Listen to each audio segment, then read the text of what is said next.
Eh, Apa? omongannya wong tuwa ngono. Iya, ngudang ae. Yang mana ada kudang iya tangi ya, Rom ya.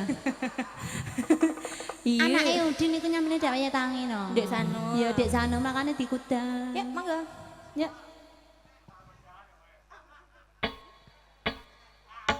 Di, nyanyi dhewe, nyanyi. Oke. Ora kondo Mang Pak. Aku lali. Dulu najane kadung cewek.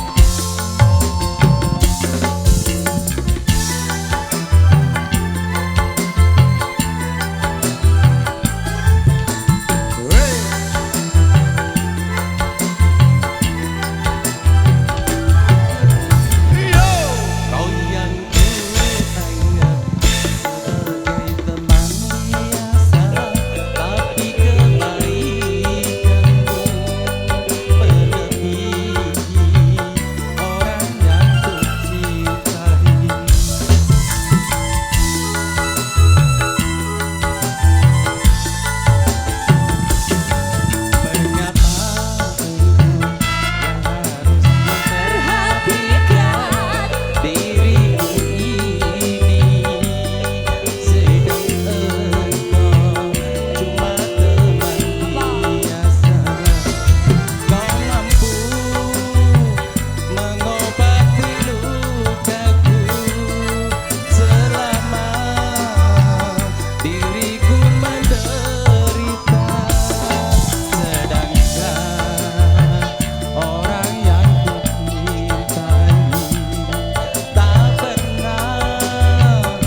support terakhir ayang-ayang dari Kang Masri Ya. juga. Yang penting yang terbaru Mbak. Aku nek ego wong tua Sabar ya Mas ya. Sesuk ya. Aku tak Tanggal piro dari ego ku sik, engko lagi egone wong tuaku ya Mas ya. Gendong, ngawen, pagak reneneh ya. Ya piye? Wah. Ya toh? Nek ditagih piye iku? Wis ra apa-apa tak apalke santai wae. Ora ono sing njaluk dikeloni. dilahirke. Oh dilahirke. Lah aku gak Sesal, Mas. aku rong ndungokno kok. Sesal Mas. Sesal cuy. Aja Ketambahan tambahan. Mas. Aja Mas. Santai-santai santai. Men. Besok kamu masih yang punya selesai ya Mas.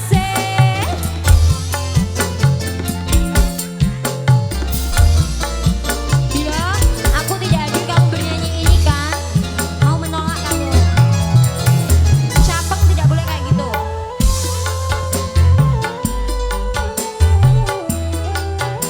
Cocok emang.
pesunane tayupan.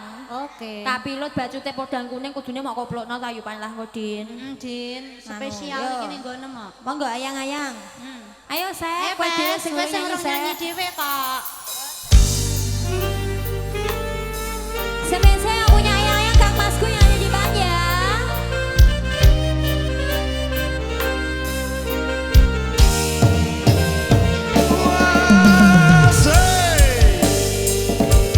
Apa sayang? Aku mau yang ada di HP kamu juga, yang biru-biru boleh. Makasih ya.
Mas nggih. Pungkasan monggo Pak De langen beksan tayub.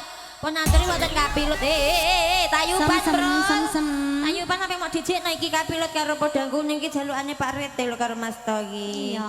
Monggo kali ngerani Gusti Putri njere pamit nggih. Pak Abdullah sembah nuwun nggih. Kula sakonten njere pamit matur sembah nuwun. Mugi-mugi jenengan rezekine berkah barokah. Amin. Dewi bisana tambah pinter nggih. Tambah pinter, tambah Oke. soleh, amin. Mbak Arum Sisi njere pamit nggih. Sampai jumpa tanggal berapa nggih? 20. Yo. 30. 19 ya. Tapi info nem kok ra akurat ngono lah, Dep. Oh enggak ya? Kok so 33 ku Sudri karo Pantri. Ora. Suntri karo Sunti. Suntri karo Sunti. Ati Yudin kowe. Kepilut PK yuk cus. Yo. Kepilut karo PK. Kepilut karo PK Mas. Ya iki kepilut karo PK iki, Mas. Iya J. Bonus. Mama roluma yo. Grambiangan sean mama. Diwarai kok iso ngeyel ayo. Iya Bu Gulung, ngono go Pak. Kepilut. PK Karo podang kuning. Peh, ngene iki Bunda Rum gak didungokke yo ngene iki. Bunda Piara.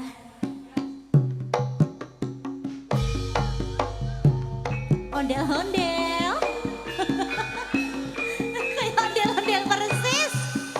Lah aku sinjane Mayangkara lho. Iya, ayo sing ning man.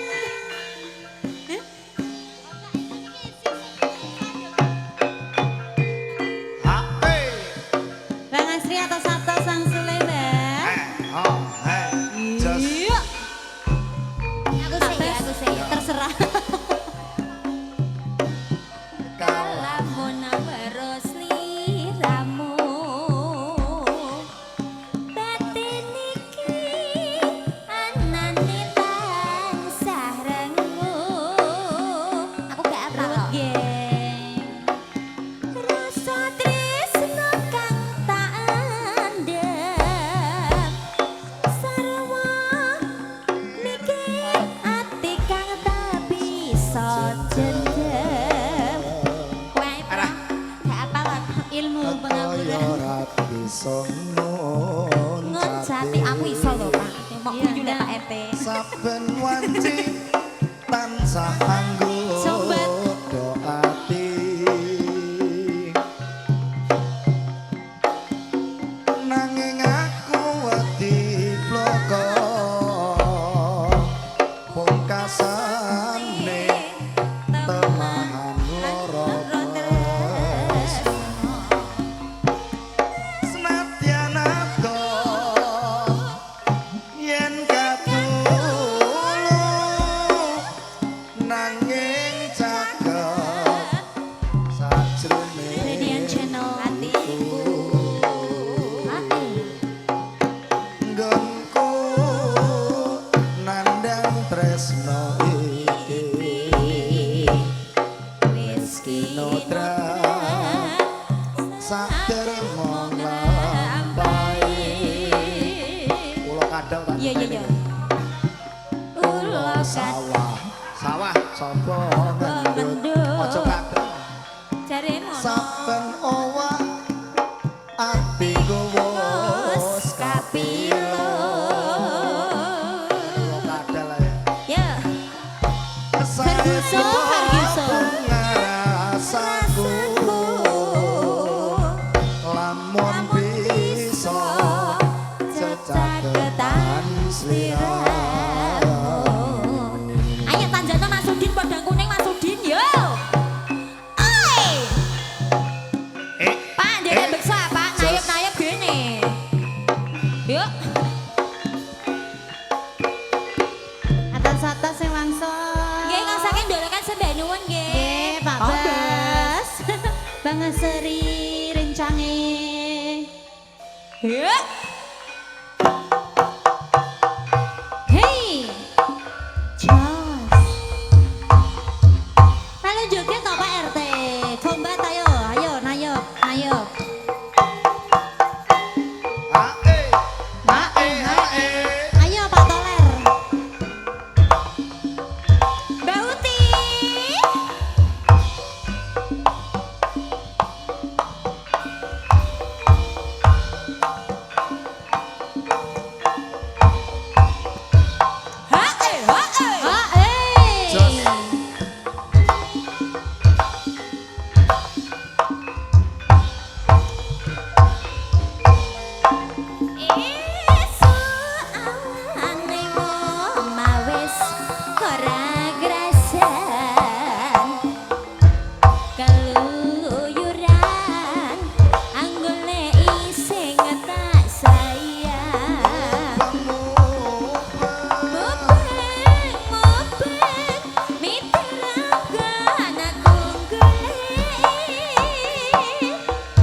lakon dadi duwe ora bakal atiku kakibat Ayo ayah. liya Hei, yen si podang andudet ati kepranan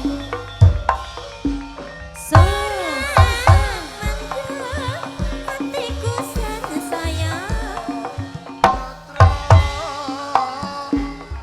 yuk seranani sampun nggih matur suwun nggih Mas Pak RT sakawan sikap semanten atur kula sak kanca nyuwun pangapunten mbok bilik wonten klentu mangga ndarah ngapunten iki abdi-abdi lan kula nembe kemawon demelangin supa Ora apa-apa yo aku ora bakal duka.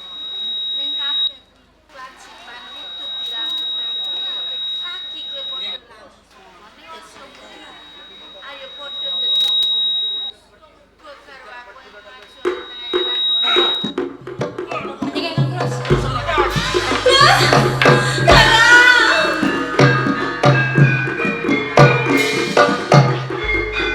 Monggo kula kanthi wonten pantusotes. Jenengan satu kusum kae kang kados.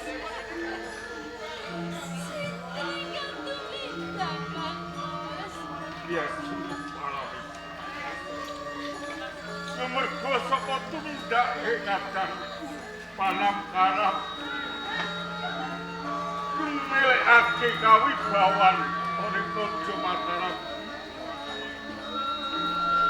nganti satemah tegel oh lawan kengkang Yai panangkaran. Monggo kula utawa tripatu soto kan. Rasena juga sengsara.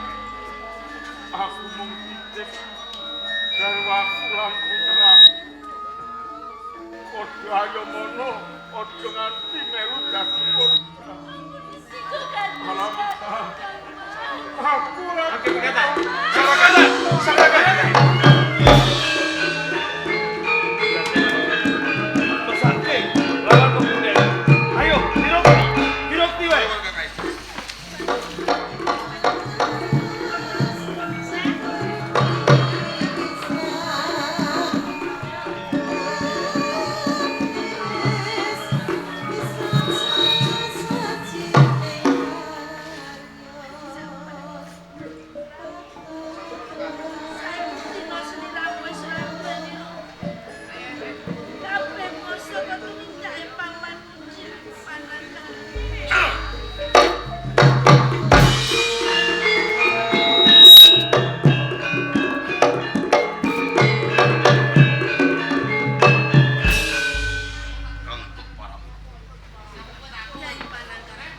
Sasampunipun kula dumugi wonten ing taman pamargi.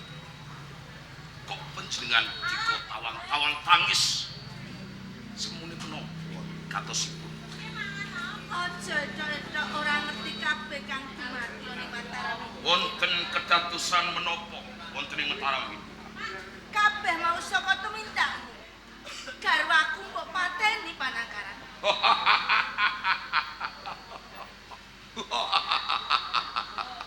Dados Kampok Paramita menika sampun mangertosi kedadian sing dumadi marang Kang Mas Arake Sanjaya. Wis mangerteni kabeh, Yai. Kabeh mau saka tumindakmu. Tak akoni. Ora ngira babar pisan yen wong pangkat lan derajat. Kowe mentolo merjaya marang kadangmu.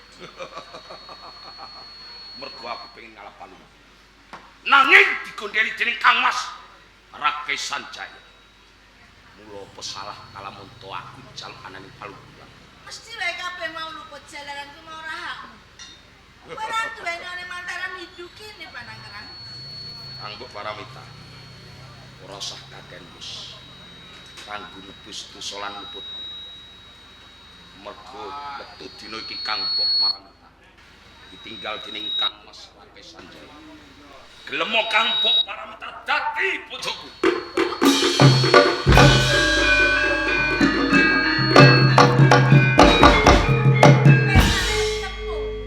Sawise garwaku mbok perjaya saiki aku arep mbok pek bojo.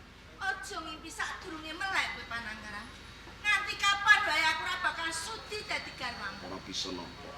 Aku mau Mergo ora linambaran rasa tresno sajroning ati. Tresno karo pawungan sing kaya kowe. Ora sudi aku. Ora dadi boyo pangawa. Kalamunta Kampuk Paramita boten kersa nampi tresna kula boten napa-napa nanging Kang ing mriki kula nyuwun kanthi banget lan Kampuk Paramita. Kok iya menawi dipun keparengaken kula pengin gendong lan kepulunan kula pancap. Yen to kowe mengko gendong marang putraku, mesti kowe bakal miloro marang Boten awit kula welas dhateng kepulunan kula. Pancapana menika sampun kula anggep minangka anak kula. Ing besuke diwasane kula sagah. apa kena ndak kabeh kandhang. Kenging menapa mboten? Percaya kula, mboten napa-napa. Pun to, mboten napa-napa. Niki, wah, cak bagus. Tole pancapan. Ing besuke kowe kelakon jumeneng lintir kawibawaning wong tuamu dadi ratu ning nggoning Mataram Budi. Nanging wektu dina iki sopir. Kami Pananggaran. Yo kene kowe ngapusi marang aku. mergo Kowe bakal miloro marang putraku nek yo kene yo. aku tega sing kaya ngene mergo apa? Aku pengen jumeneng dadi ratu ning Mataram Budi. Nek anakku ora mengerti. Iki yang besuke keturunan bakal dadi waktu sandungan konku jumeneng dadi ratu. Maju sangka jojo. Ojo bocah sing ora ngerteni dosa, ojo mbok katut kan. Pengen jaluk baline. Pengen jaluk baline pancapana. Pengen jaluk baline. Pengen jaluk baline. Pengen jaluk baline. Anu dalo. Kamu! Kaporo langsung. Enten apa? Mergo aku pengen jumeneng dadi ratu. Nggih. Keturunanku pancapane wis mesti dadi waktu. Mesti ki mau dados watu. Mulo disenake wae.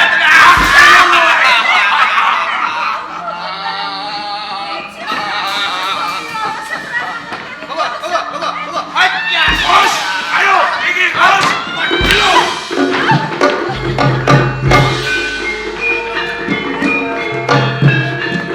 Kamu warawita. Awak siap sapa iki mau? Sopo menungsane sing wae lametake marang Aku pancap. ora mau ngerteni menungso kan. Mesti wae.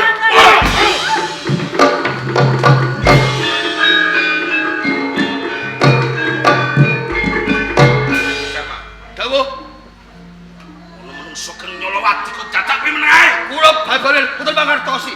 Menawi wonten pawon kenyol wate topeng kacepiran. Rasa dadak nggih. Undut ki panah. Lan siko. Cepat!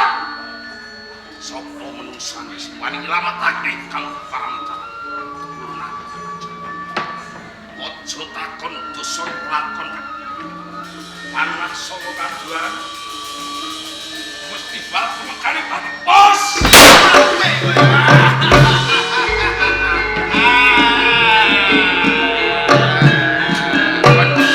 Dawuh, Mergo ning kraton Mataram iki kompak. Kamas Rake Sanjaya Restu mekaning pati. Kang Wenas Ratu panjenengan. Aku bal jumeneng Nggih. kanthi jejuluk Rake Panamkaran. Jos. Ora sah dadak suwe. Becong menungso ngaten, bojongan menungso ngaten. Bojongan kiancingan.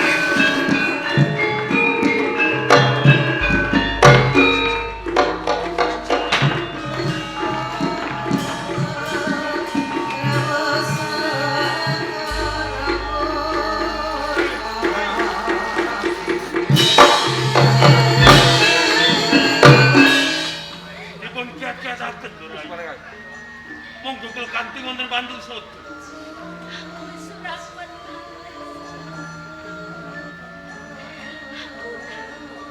Kowe sapa saklono yo kene ngilametake marang aku.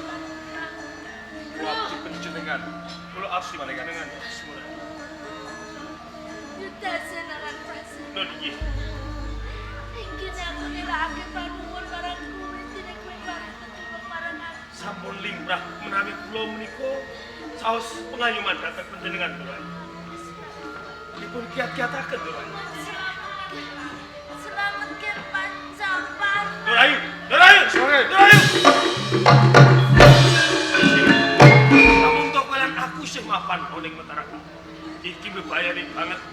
Tumrap kawilujengan pun pangeran Pancapara. Mula sak putra, ayo ngerti. Ojo mlayu.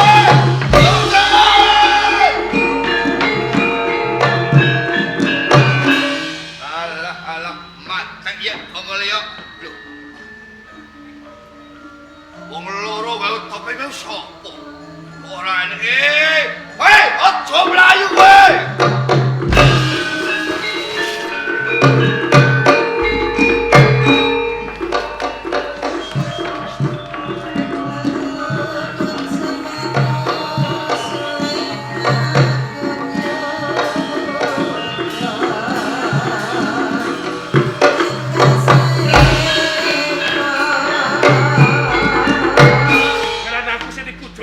Prajurit saka Mataram.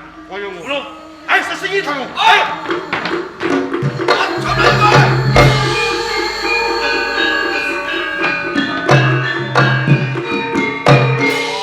Melayu lebih diam. Gendreng sifat kowe. Kelangan lacak ayam. Belum. Hai! Hai! Hai!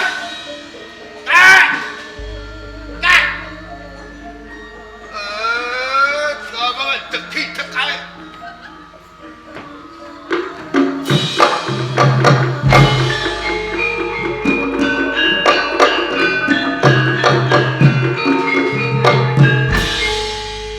Kowe undi kuping ta ora? Diomongi kok meneng ae degi tekai. Lah niki dak kuping ah. Kok meneng ae takoki. Sampeane wong bento ta waras. Malah betok-betokno wong. Ya ngerti ana wong tapa kok dijugarke. Lah sing weruh nek tapa sapa? Aku tak takok ya, Kek. Enten apa? Sawise kowe tapa ning papan kene. Kowe weruh wong loro nggo bayi liwat papan kene apa ora? Kula niki tapa dadi pikiran kula niki namung tumuju wonten Jawata. Kula mboten ngawasi wong liwat ning kula krungu niki wae. Krungu apa? Enten kaya wong do pelayon. Nang ndi parahe? Mriko para. Rono kurang ngajian.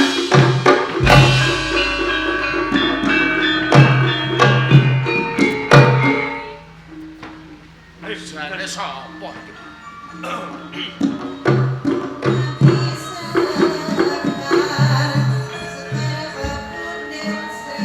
matur nuwun kowe wondene panjenengan sampun nylametaken kula lan ruang.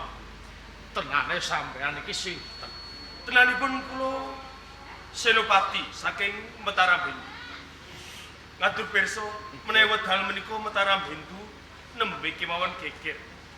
Awas saking patrapipun Kanjeng Pangeran Panamkara ingkang pengenaken palenggan ratu wonten ing kraton Mataram Hindu. Boten namung menika.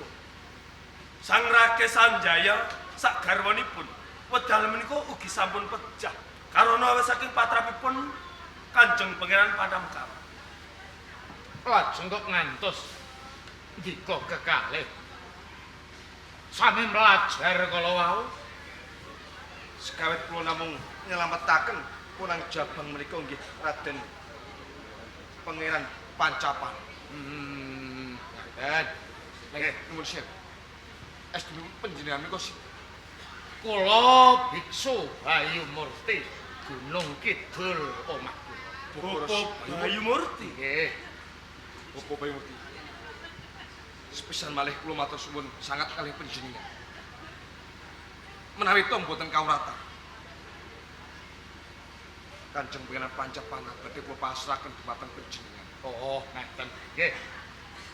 Kangge nyelametake putra Mataram Hindu ingkang badhe pun calonaken ratu kula boten kabutan. matur sembah suwun. Nanging menawi kula tasih jemundung wonten ing papan menika, bebayi sanget tumrap panjenengan lan Kanjeng Pangeran Pancapana. Kersan. Mila saiki menika kepareng kula pamit, kula badhe pados urip kangge urip kula lan ruang kula mangken niku. Oh, ngeten nggih. Namung wolin kula ingkang atos-atos. Ampun ngantos kagungan para prajurit saking Mataram. Panjenengan semono bareng.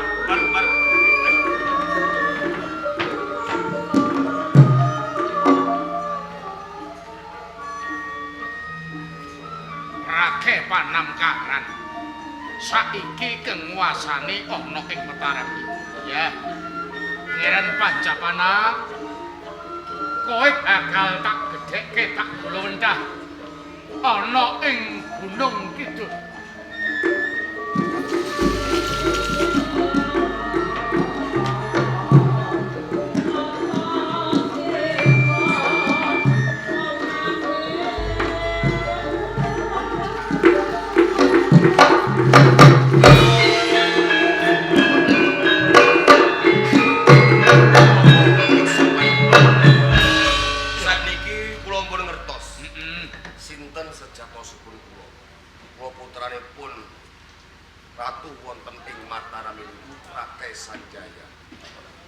Apa kira-kira kowe gelem njaluk baline negara Mataram Mindu? Apa? Leh ning Mataram Mindu menika darbek kula. Kula kedah rebat ananing Mataram Mindu saking astanipun paman kula Panamkaran. Nanging kepiye? Napa kula menika saged? Kula menika namung badan sak juga. Nah, saiki ngene. Apa gunane kowe duwe sedulur? Indrayana anggepen sedulur supaya biyantu marang kowe ngrebut baline negara Mataram Hindu, sisandene Belopati sedane wong tuamu sakloro. Nggih. Indrayana Pancapana. si gedhe pangapuramu merga rikala semono aku ora ngerti. Nanging saiki aku njaluk sabiyantumu merga Mataram Mindu kadarbekku saiki dijeki pamanku Panamkaran. Tak jaluk sabiyantumu aku rewang-rewang ana ngrebut Mataram Mindu. Pangreng kowe paman Bayu Murti lawan kowe pinangka anak dhewe. Sak gaduk-gadukku aku bakal sabiyantu kelawan kowe Pancapana. Matur nuwun Indrayana. Sarene wis ana kasaguhan. Selak mesake kabeh para kawula sing katindes dening pangasa ing Mataram Hindu. Ora jeneng wong tuwa nunduk, Ger. Mung wae gelis rebutan negara Mataram Hindu, wong tuwa mung nyangoni pamuji utawa donga slametkan. Matur nuwun, matur nuwun. Yen ngaten kula nyuwun pamit. Iya. Sing hati-hati, Mbak.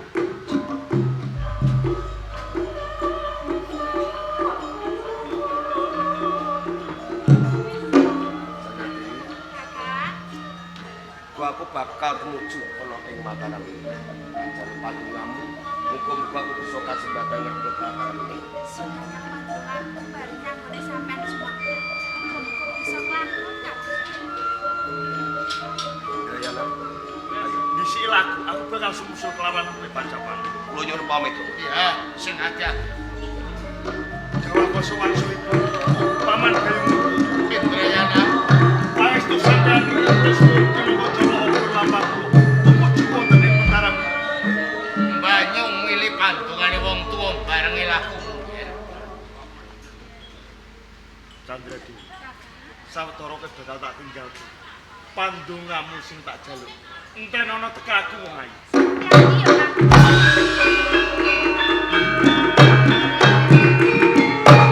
Candra Dewi. Kula Bapak. Luwih prayoga yen kowe uga melu ndongakake Pancapalan Indrayana. Kula derekke boko bapal munggah ana ing sanggar Palagatan.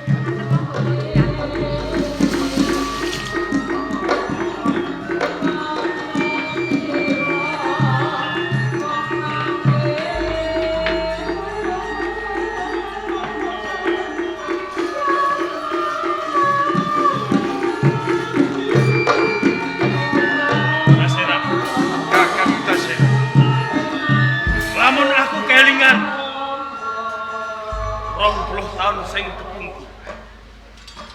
Rumangsa ngigit-ngigit atiku. Lamun ora tuwa geger ana ing kraton Mataram Pindu. Welan aku mesti ora bakal nandang keserakat. Nganti welan aku dadi berandal iki sapa? Sapa kabeh mau sing jalan? Ora ana liya Panamkara. Mula saka wikak. Piye? Ing kene kowe lan aku kudu budidaya. Mal sastra wirange awak dhewe. Nganggo kekuatan apa? Selagine kowe lan aku lamun ora ana wong sing lewat dalan kene, kuwi ora iso mangan. Ora mung mligi kuwi. Nanging kudu duwe pamikir sing jangkep lan kekuatan sing timbang yen to pengen balikke kajayaan ana ing Mataram Pindu lan bal sastra wirangmu lan sasurangku. Kakang.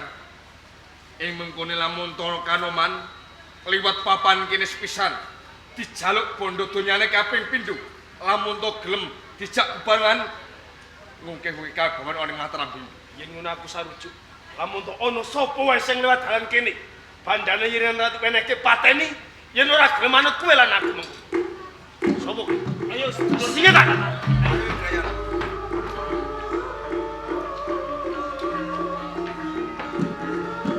Gayana.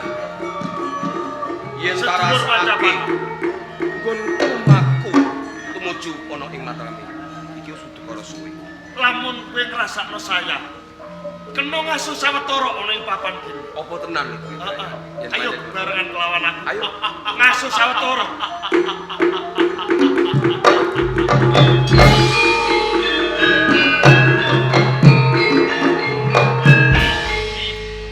Apa to srawung karo Kanoman iki?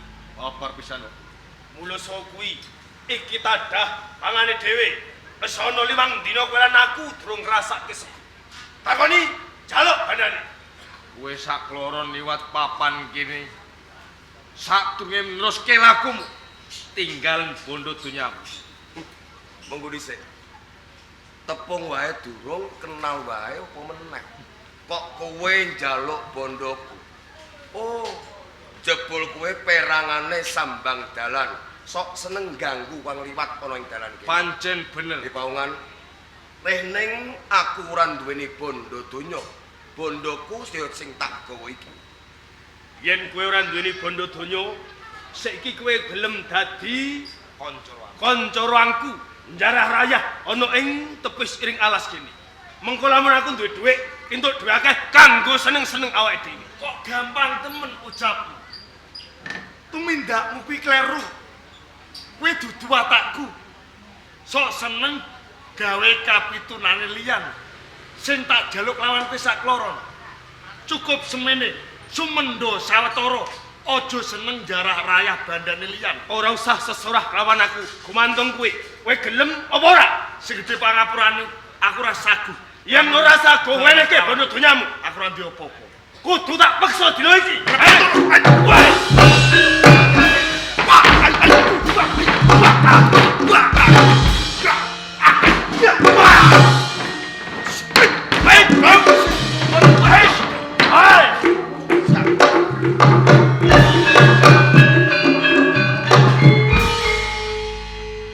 Aku ora ulap lawan kalung sepukku. Umung durung tak odol-odol wadukmu. Kowe duwe kalung iki wis nyolong ana ngendi? Kalung sing tak gawa iki ora nggonku nyolong malah kaporo. Wiwit aku pun nang Jabang Bayi. Kalung iki wis tumeplek ana ing awak. Kowe Kanoman saka ngendi? Gunung Kidul. Kanjeng Pangeran Pancapana.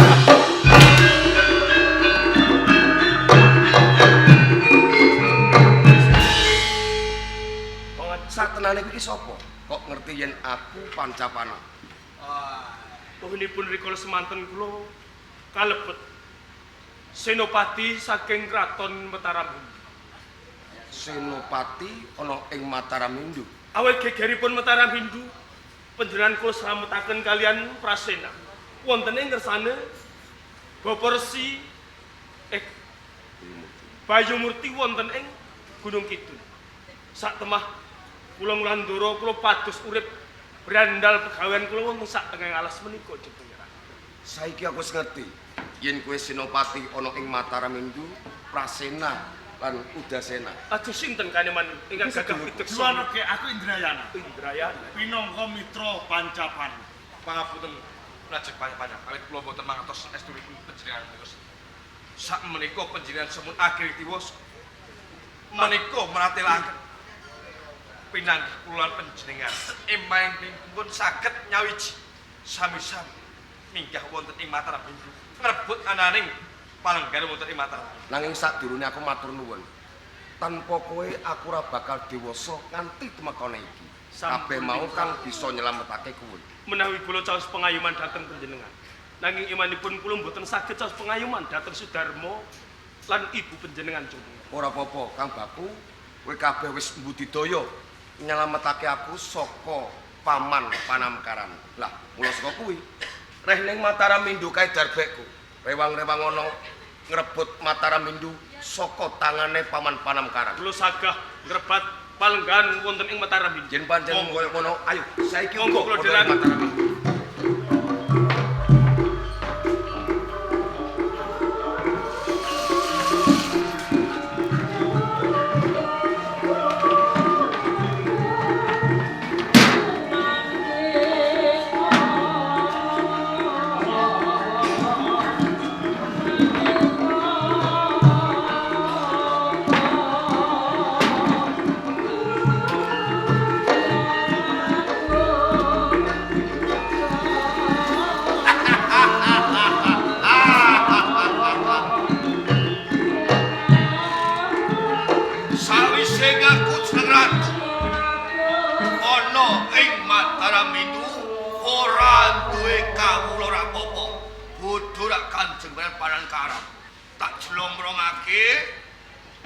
Mani karo dulure baris karo ternyata cekel rangket lebu ke baku jalan.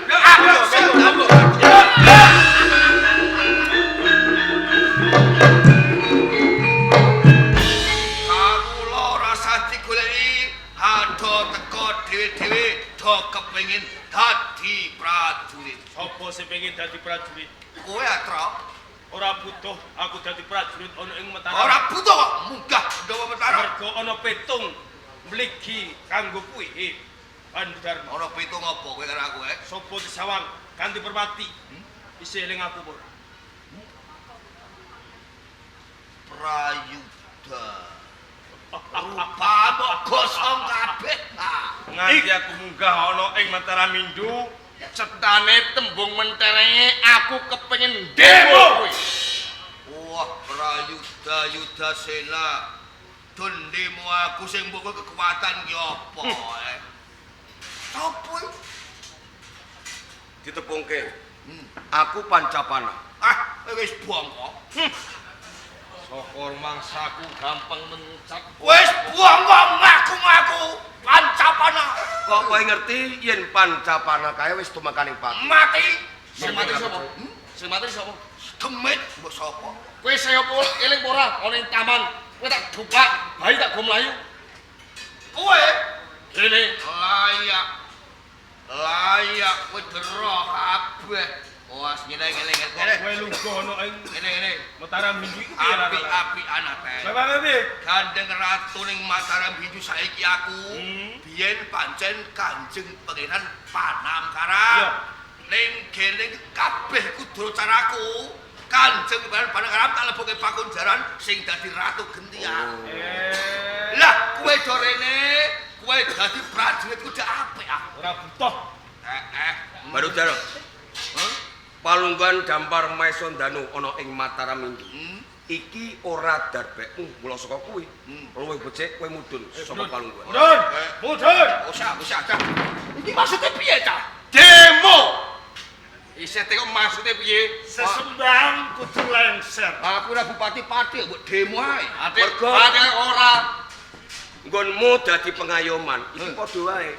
Ngoyok marang palungguhan ing liyan. Jerbasuki mawa beya. Sing sagese Kowe iki sapa mulang-mulang kerik ayo. aku Indrayana. Oh. Pinangka mitra Pancapana. Iya. Ing ujug aku mung kepengin sabyantu kelawan Pancapana. Wah, golek bolot. Jebul kabeh patine wong tuaku kalorone. Iki reka dayamu nganti paman Panamkaran kae tega lan mentala mateni wong tuaku. Iya apa?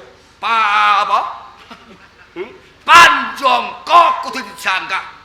Tanpa dijangkah ora bakal lakon. Ora bedane aku iki. Jerbasuki mobil. Ora bedane aku. Aku ya duwe panjangka kudu lenggahi dampar Maisondano. Beneran, Pak. Wah, kok diuntang-antingi ngono cah. Mumpung durung tak odol-odol wadukmu. Jeng pangeran Panamkaran ning ndi? Tak leboke pakujaran. Macem-macem.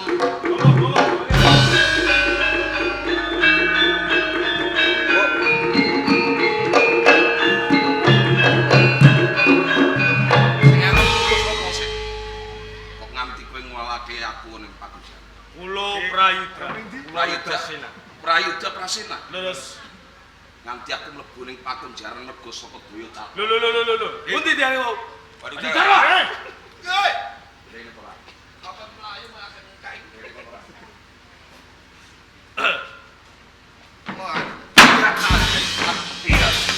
Yo. Napa? Anggap lara diamput iku. Lho kok diamput. Iki mergo kowe sing marah. Yo sapa kae? Kula Pancapana panjenengan. Pancapana. Injih. Waduh. Ayo, Abi.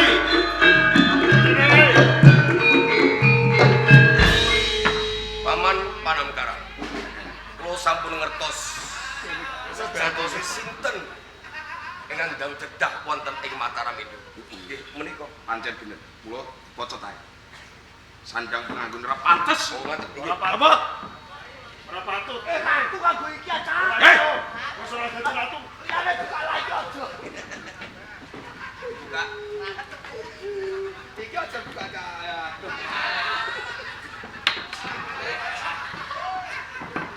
Piye njaluk adus saiki? Njaluk adus.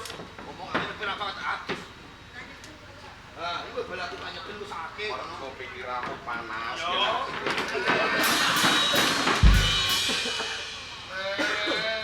Apa?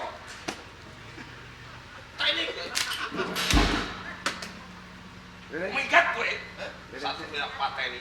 Lah kok enak ngomong minggat ayo minggat. Balan adili. Lah boleh udah aku lah. Guyon. Aku ya padha wae guyon. Reneng kabeh mau kowe kang jalari kaya luput. Kudu nampa pidana. Ya ora. Kowe njaluk ditulara apa njaluk kepenak? Rabek nae. Rabekno. Redine wis ora dadi sembahan, ora patut lamun gobiko sing kaya ngene. Aja laru. Reneng wae luput monggo ing ana ing Mataram Indung. Dina iki kowe bakal tak hukum 500 taun. Omongan, Lho kok omongan umure wong pira? pira umure? Paling banter 100. Paling banter 100. Wong ambeh 75 wis lara-lara ngene kok. 100 isih 400. Lah sing 400 sing nukono sapa? Kanggo anak putumu. Omonganmu jupuk elok-elok aja. Mergo kowe sing gawe dosa, sing gawe perkara. Asena Yudasena. Nggih. Lebokke ning pakujaran. Wis tak ayo.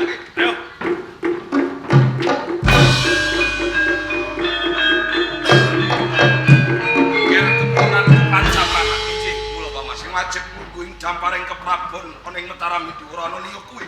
Mula tindakke Sampun dipun kepareng. Nggih, tindak.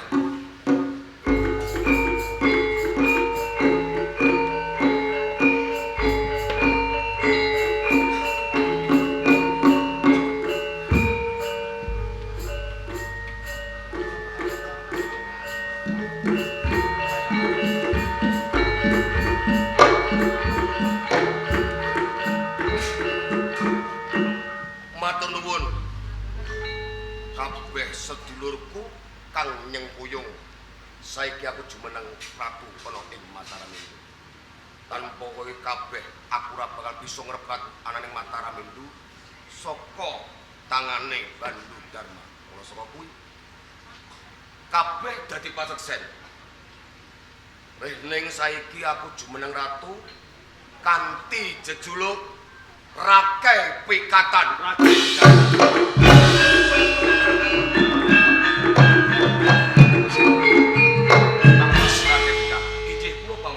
Wis kelakon jeneng sira jumeneng dadi ratu ana ing Mataram Indu. Kamangka kang gunjang kepi minangka dadi ratu to pengayoman ana ing Mataram Indu. kudu duweni warangka. Jur sapa sing kok biji minangka dadi warangka? Rehning kula menika sampun dados ratu nanging prasasat pusaka tanpa warangka. Bener. Dinten sak menika kang pantes dadi warangkanipun Indrayana. Duh. Sang Rake Pikatan. Piye Indrayana? Salebetipun manah boten wonten seratanipun kula gagadang palungguhan menika. Anggen kula tetulung dumateng panjenengan kanthi ikhlas lair temusin dados kula. Ora bedane aku. Nggonku menehi palenggan. Iki yo ikhlas lair batin mergo kabeh mau kang nikuyung sabiyantu aku ngrebut ana ing Mataram kula lenggawana. Menawi panjenengan sampun pitados, mbok bilih kula kedah dados warangka mrangkani anggenipun panjenengan jumeneng ratu wonten ing Mataram. Kula namung sendika anglampahi. Sedaya ingkang tinangkil wonten ing pendhapi agung pinangka dados paseksen.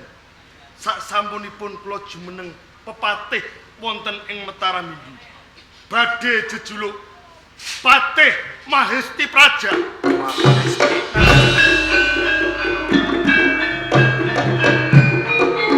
Paman Panamkara Naniki, Mas. panjenengan dados saka guru wonten ing Mataram nggih.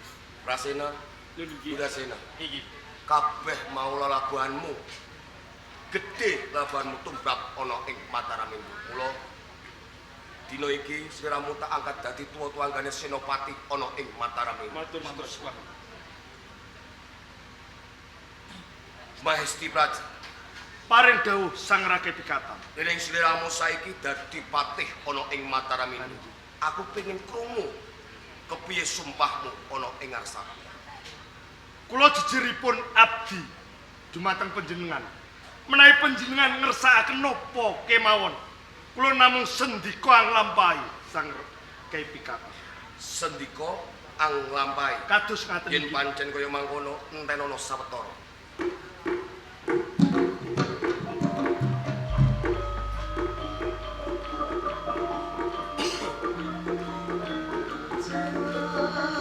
Mahesti Praja, Nanging nggih kula. iki ana Nawala. Nawala iki wenehana kelawan Candra Dewi.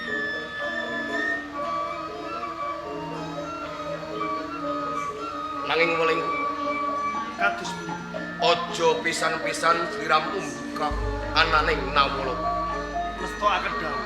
Tindak. Ingkang abdi nyuwun pamit tambahing pangestu.